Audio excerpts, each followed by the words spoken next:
If there are additional unknown variables, you can clear them. Select the variables by clicking and dragging on the variable row numbers. Right click and press clear.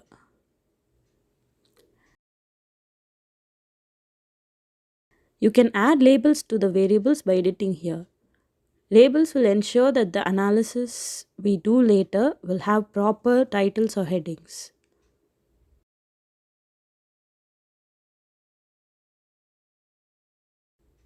You can also add values to the variable with categories.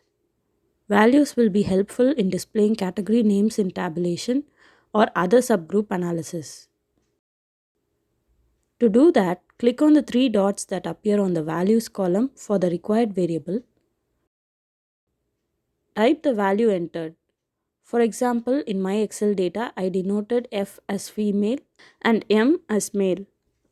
So here in value, I enter M and in label male and click add. Then in value, enter F and in label, type female. Click on add and click OK.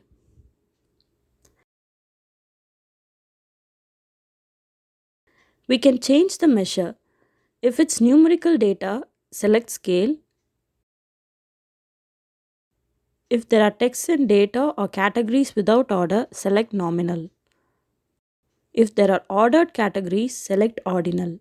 Age, for example, if exact, is scale, while the age groups can be selected as ordinal.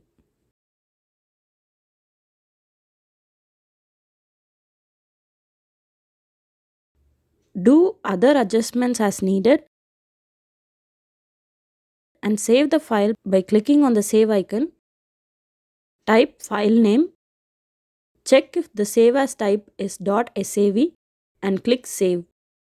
Now the SPSS data file is cleaned and saved.